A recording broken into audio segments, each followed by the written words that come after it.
tracing. Get through all the things you hate in.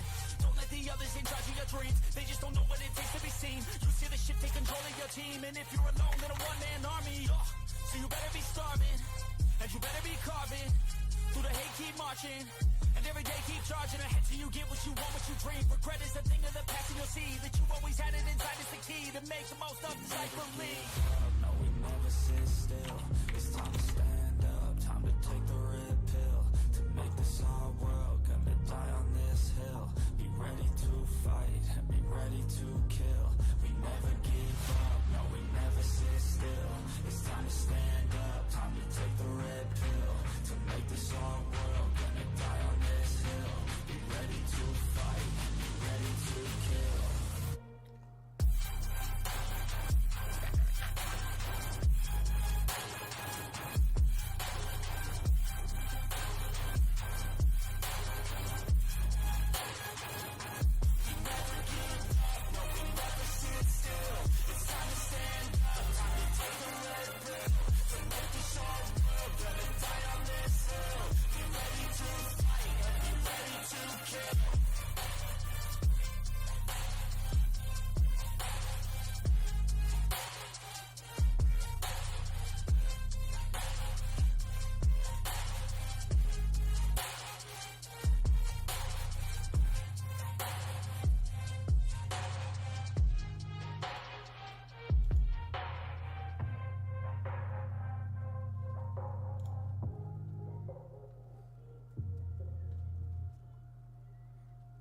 Low, you can still go. Even when you feel slow, you can still go. Even when there's no hope, you can still go. I never answer to no, man, I still go. Go, go, go, go, go, go, go, go, go, go, go, go. All right. Happy Tuesday, Monday. I'm getting ahead of myself. Yeah. Monday, everyone. We are here with my friend Cal, who I just learned a few short hours ago, earlier today, that we share a very, very passionate hobby, which is great. We both love to watch and chase storms from the comfort of our own couches. Yes. So how you doing, man? What's going on? Not too bad, but sounds like you had some scary stuff coming your way. Thankfully avoided all of it, but seems like a luck of the draw on that one. Just kind of split up, and it could have been pretty bad. We got some big old storm chasers up there around your part of the neighborhood. So. Pretty crazy, man. Pretty crazy. We had at least three or four confirmed tornadoes as of right now in the area about an hour south of us. But yeah, it looks like death to the north, death to the south. But I look out my window and I can actually see blue sky, so it's kind of crazy. But is what it is. So, but yeah, we got a good week to talk about. Dylan's got another update on the power rankings here that I'll show in just a second. But outside of that, anything else before we move on? No, absolutely. Let's get into it. All right, cool. So we will take a look just at the analytics website first here for my kind of, I guess, take on Dylan's update. But he's still working through the plus and minus, like how many spots teams are moving and stuff during the week. There's some bugs and issues with that, so he's still trying to take a look at that. But he did add, and I'll get back to the all teams here. He did add some hot and cold modifier emojis, which is also pretty sick. So if you guys remember from my original power rankings, we had a hot cold modifier where I would essentially take the last 3 weeks performance and then break teams down into like 6 different groups, right? So the top 6 teams based on win percentage over the past 3 weeks, and then tiebreaker was, I think, points scored. They would get the biggest modifier, right? And then so on and so forth, working all the way down. It was actually Seth's idea originally, RIP. But we've essentially incorporated that into this now. So the fire emojis represent teams that are at the, I guess, like highest percentage level in a sense. And again, I need to talk to Dylan specifically about how he has it broken down in the back. Because I think like there's only 3 fire emojis. But there's like a bunch of sun emojis, and there's a lot of like balanced emojis. So I just got to ask him because there's 4 different categories, but it's the fire emojis at the top. And then you got the sunny emojis, which I think are just kind of like the doing well category, maybe. You have the balance, which is like your even keel, so to speak, maybe 500 or so. And then you have the ice block, which is obviously you're not doing so well. So that's kind of that was like my first breakdown, I guess, of the website. But I think it looks pretty cool. Yeah, I think it's sweet. Always something different every single week. He's always working on it. I love the little emojis, the quick glance of who's where. So I'm a big fan of it. Yeah, very, very cool. Moving on to just kind of some observations. This doesn't necessarily have to do with the power rankings here, even though it shows up in the power rankings as well. But I just got to shout out the Nats. They are an absolute machine right now. The points for is, I mean, just not, they're 400 points higher than the second place team, which, I mean, it's just not like 4 weeks into the season. That's nuts, right? Like, I mean, that's just insane in terms of, and again, it's 400 points over the course of all these matchups, right? So it's not like just 400 points, but it's obviously spread out. But it's still crazy. 4 weeks into the season, you're 400 points up on the second place. Like that's pretty nuts. So that was kind of my first shout out was, I mean, just absolutely a monster machine right now. Yeah, Phillies are no slouch either, but it's still when you compare them to the Nationals, they've just been on an absolute heater. But one thing that caught my eye was the White Sox seem 100% for real. Again, we talked about them all last season, but just the turnaround gets crazier and crazier, ripping off a 337-point week, 3-0 over the Orioles and Pirates. Those are two huge teams to get W over. Orioles actually had a decent bounce back week, 271 points. But White Sox seem like they are absolutely here to stay and that they're gunning for that AL Central title. I mean, and this is the crazy thing too. Like I pull up his roster just to kind of see like where he's at, right? And if we discount the fact that he has Liam Hicks and Sam Huff as his catchers, we're looking at a Tyler Soderstrom 4.21 points per game. Jackson Holiday, who again he's 21 years old, right? Kid can easily still come around. Only 2.25 a game. But then after that, Noelvi Marte, 23 years old, 4.85 a game. Rafaela from Boston, 3 points per game. James Wood, 4.24. Wyatt Langford, 4.39. And then he got Tatis for 40 in the draft, 4.96. And then Matt Olson, 36 in the draft, 3.22. And as a caveat to that, none of these guys are on a contract. Yeah, they're all 2040s, 2035s. It is first. From a lineup perspective, and then he's got 4 guys on the bench in the minors right now, all of who certainly could contribute at some point, plus his minors system. And then you look at pitching staff, not as strong, but still pretty damn good. Job averaging 15. Logan Evans, he's had 1 start so far, and it was a 16.5 point start. Max Meyer is back. I love to see that. Minnesota repping. Fat obviously is 16.72. So, I mean, just nuts. And then he's got Senga and Sasaki he got in the draft. Like, he is sitting in such a good spot right now. And not even to mention, I mean, his fucking IL too. He's got more pitchers there too. It's crazy. Like, he is sitting in such a good spot right now. It's unbelievable. Yeah, it seems like he's absolutely here to stay. Yeah, I completely agree. My next one, I guess my last one, was actually about the Rockies and Allen. Because I was looking and I looked at the power when I was looking at the power rankings, and I'm trying to look for like disparities, right? So like teams that have either not a lot of wins and they're ranked a little bit higher than I think they should be, or vice versa. I mean, he's sitting at 2 wins right now, 23rd in the power rankings. He's above a Seattle Mariners team that has 6 wins, which to me was insane. And so I was like, okay, close to me as well. True. And so I was like, okay, there's got to be something off here, right? Like something's going on with Allen. And if you look, and again, I know it's just the Fantrax points for, so it's not anything crazy, but I mean, he's sitting at 3,400 points, which puts him like you look at Baltimore, who's 6-6, right? I mean, they have 3,400 points.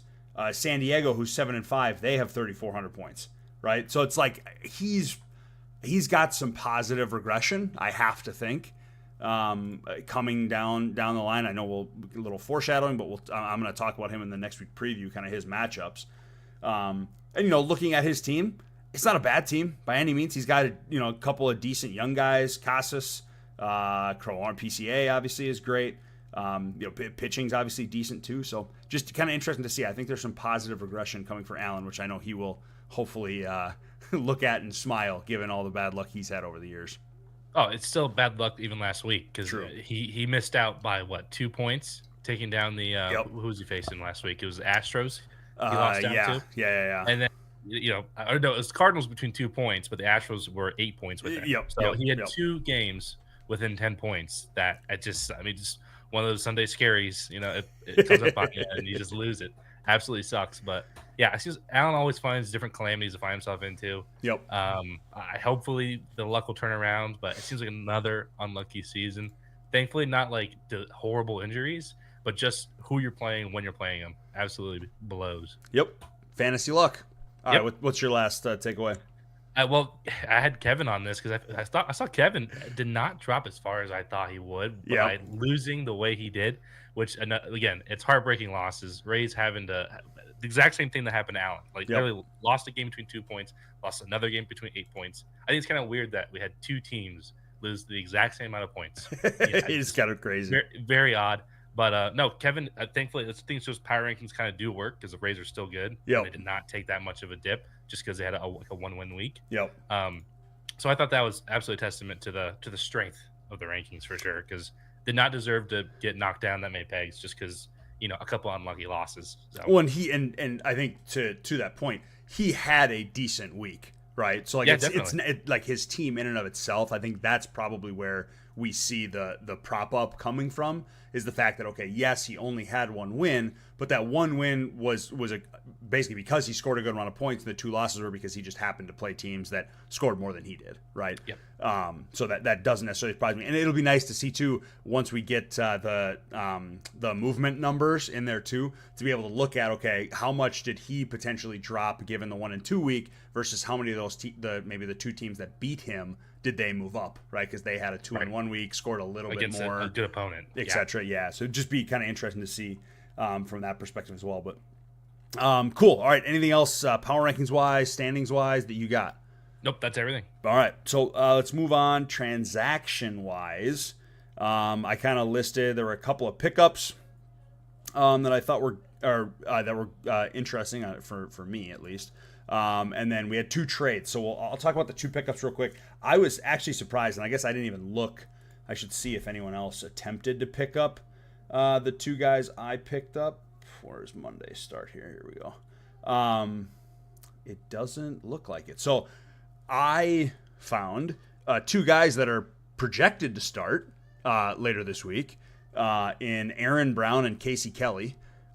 Some people may know Casey Kelly is the guy who left to go over to Korea for what feels like a decade, and now came back. Oh my word! Came back last year, and now I can't remember. I can't remember if he signed with Arizona or he got traded from the Reds to Arizona or whatever. But 2012. Wow. 2012 Padres. He's been gone forever. Braves. Gone forever. Yeah.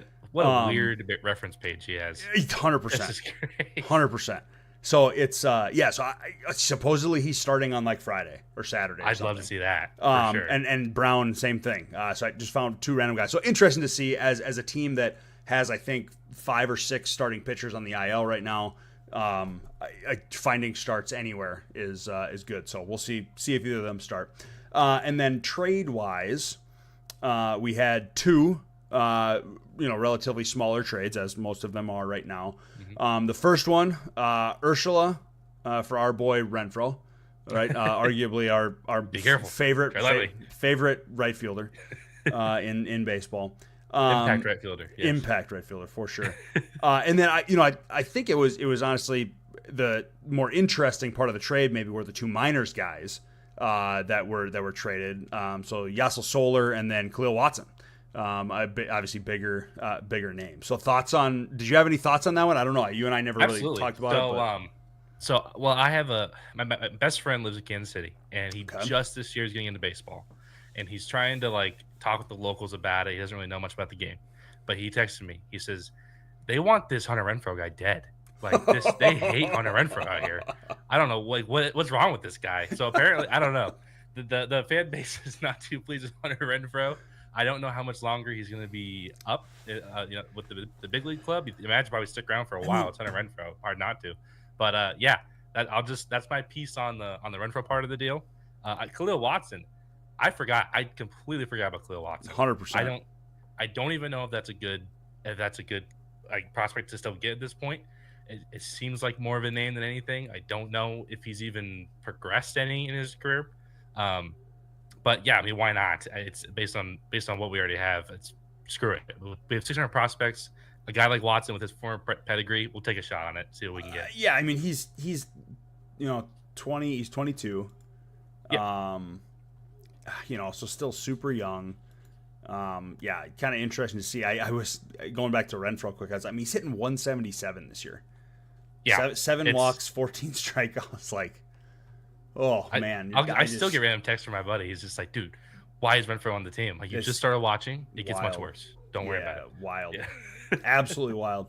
Okay, so that was that one. Interesting one. Obviously, White Sox, Blue Jays, probably more of just a positional thing, right? Filling positions. Yeah, I need an outfielder. I need a corner guy. Correct. Yeah, and then I think this other one actually is probably. Well, I don't know if it's honestly in a similar vein. Kyle Farmer for Edmundo Sosa. They have the exact same eligibility, except Sosa has left field. So I don't know. I don't know. It's fine. I don't have any issue with it. Seems kind of a wash as well. Yeah. So I just don't. I don't know if this was just like a. I don't know. Maybe Kevin. I know Kevin's listening and in the chat. I don't know if there was like what the rationale was. I guess for this, if Kevin just like loves Farmer and Adam loves Sosa for whatever reason, but. Yeah, I don't know. Just very, very interesting. I bet you it was pretty much, Adam hitting it up saying, "Hey, you got affiliate I like. Can I please have him?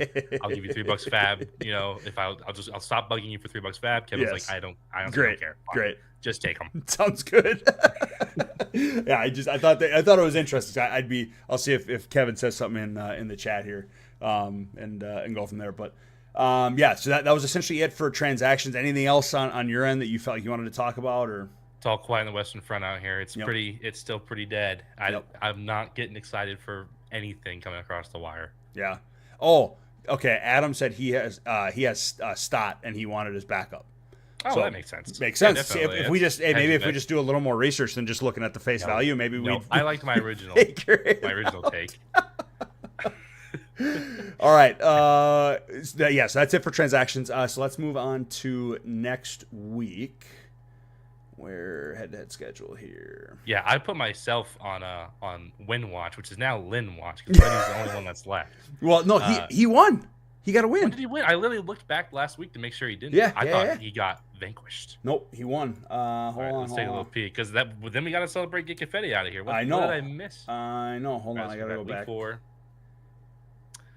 Oh my word! I didn't realize the Mariners had that bad of a week. What? Mm-hmm. They had a worse week than me. I had 189 and Lenny had 187. I'm like, I am next on the list. He's gonna take me down.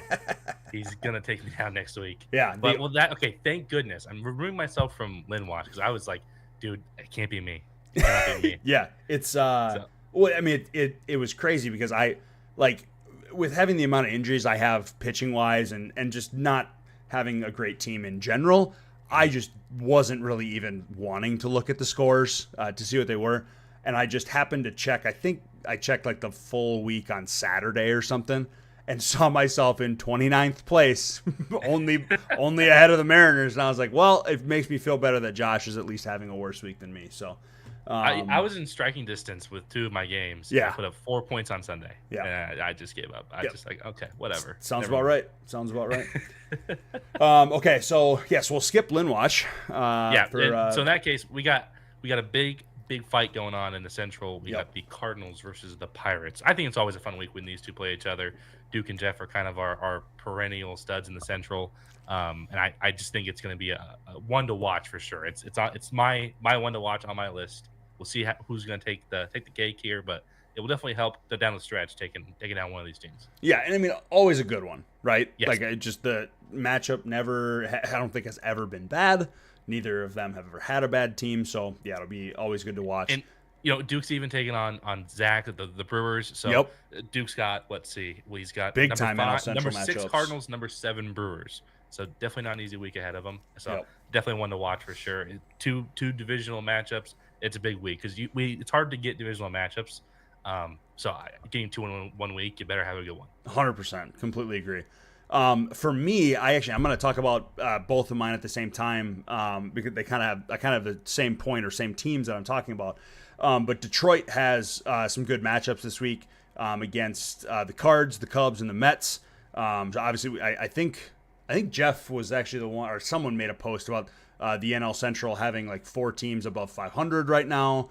Obviously playing well. So, and John obviously being one of the better teams in the league. So big kind of slate for him. But the big reason I wanted to talk about that Detroit schedule is because Allen and Colorado, they play the Cubs and Mets as well. And then they also have the Padres, I have kind of been, and I'm going to go back real quick. Good father-son matchup, divisional matchup. To the standings, because it's his third matchup's father-son, and I think, where did I say San Diego's? Yeah, San Diego's 7-5. Obviously, they're up there as well as a halfway decent team. So not that I'm comparing John's Tigers to Allen's Rockies and saying that they're the same, but I think Allen's team is much more along the lines of like where the Mets are and where the Padres are than where he is right now. And so just very interesting to see how a team like Detroit handles a very similar slate versus a team like Colorado. So that'll be something I'll be watching as well. Yeah, you got to turn that luck around sooner or later. 100%. If you get weeks like last week over and over again, it's not going to be a pretty year. So I think now or never, pretty much, with a slate like that. It's winnable for sure for that Rockies team. Yep. I think if you can take 2 out of it, you'd be pretty happy. Yep. So. The one other thing I wanted to look at, I wanted to do a rundown kind of the standings in general. I guess we're a fifth of the way through the regular season, or no, the season in general. No, regular season. There's 20 weeks regular season. Just look at that, but then also look, because Dylan did something awesome on the Power Rankings website where you can filter by division as well. So I kind of wanted to look and just kind of see, because I think it's kind of interesting, just where the standings are and then where kind of each division is power ranking wise. And so we'll start. I'm just going to go left to right here on Fantrax. So AL Central, kind of 3 teams with White Sox, Royals, Tigers. Obviously 3 pretty good ones. My shit stain of a team at the way bottom right now as well. So not great looking at the AL Central divisions. Looks like John's got a similar story from last year. Oh my God, same. He had put up a lot of points. It's almost the same thing, man. Yeah. So he's still a huge threat for sure. Don't let that 8-4 fool you. Yeah, he just cannot catch a break.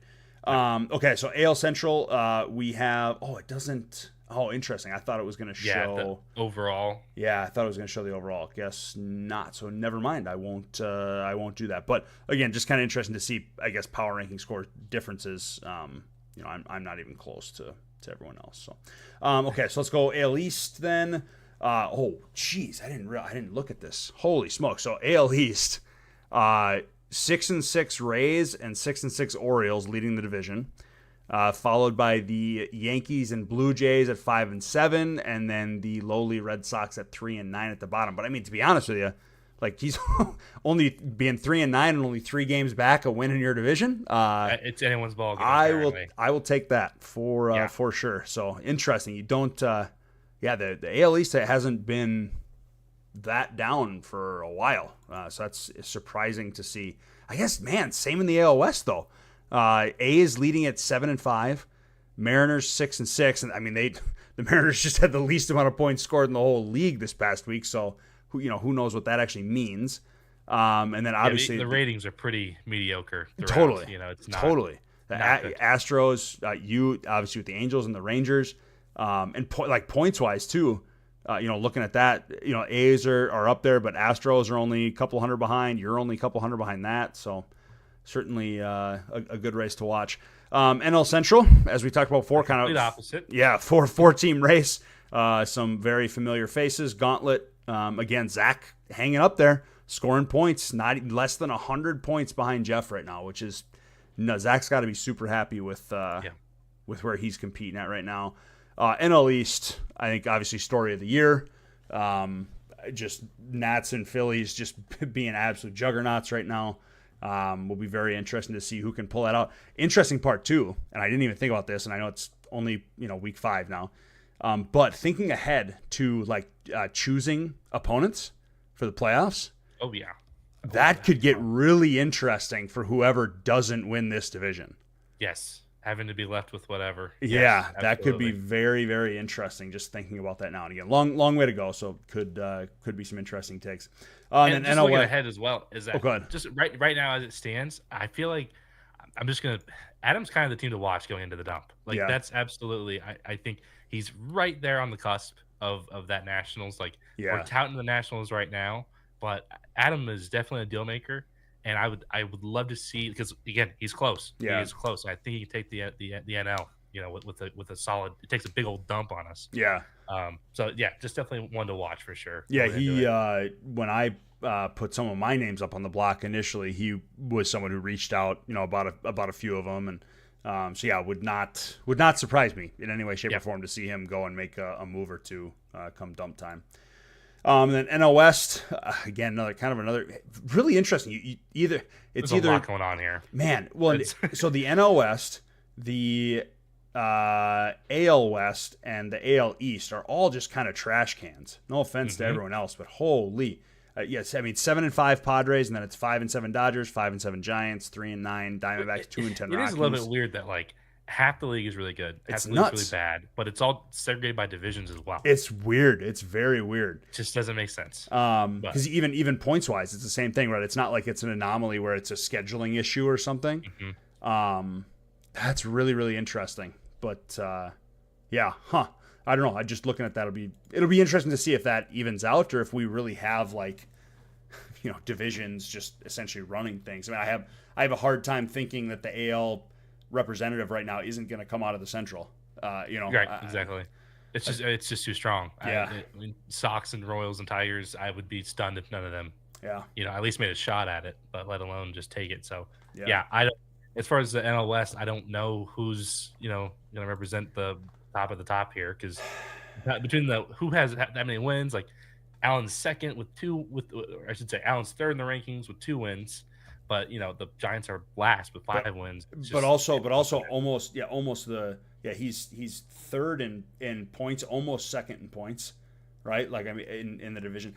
I think what honestly could be kind of interesting in these closer divisions and even looking like NL Central and AL Central where you have a bunch of good teams. I think it'll come down to dump time. Are there going to be any of those teams that make any kind of moves? Or are they just going to coast it out and hope they win the division and not have to give up assets? You know what I mean? Sure, Like, is it going to be something from back in the early ABL days where teams who were winning the division would essentially just sell their assets for next year and take the W and kind of go from there? I don't necessarily believe in that 100%, but it'll be interesting to see if any of those 5-7 teams, 6-6 teams make any moves. It is a little bit frustrating that like you're kind of dead in the water until June.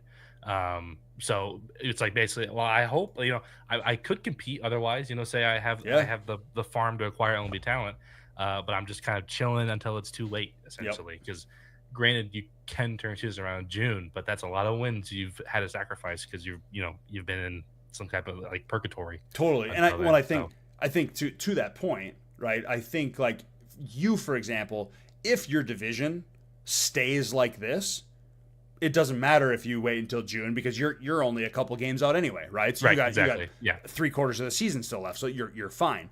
I think it more so impacts it. I mean, again, not that I'm going to compete in any capacity this year, but if I wanted to try and make the playoffs in the AL, too late, man. Way too late. Come June, I'm probably not going to be able to make enough trades to get my team to a point where it's going to be able to actually make the playoffs. So I think that's a big differentiator too between the two. But I don't know. It'll be interesting to see. Who knows? And I haven't had to really sell yet any year, at least completely. So you live and you learn, right? We'll figure it out this year. But all right. Anything else that you got? No, I think that is week 4 in the books. Awesome. Good stuff. Well, we'll have a tier list next week. Yes, we will. Right? I'm fired up about it. Good stuff. So got our first actual regular season tier list next week. So we'll be sure to promote that during the week. But yeah, outside of that, that's all I got. I'm looking out my window. I see more sunshine. So Love it. Fuck Minnesota weather. I don't know what's going on, but it is what it is, man. All I wanted to do is see a tornado, and I just get sunshine. So I know. is what it is. Dude, we got to bolt. We get the Dominator 3 out there, just running around. That's what we got to do. You got to hunker down. I love it, man. All right, well, enjoy the rest of your night. Thanks everyone for watching, and we will talk to you all next week. See you. Bye, guys.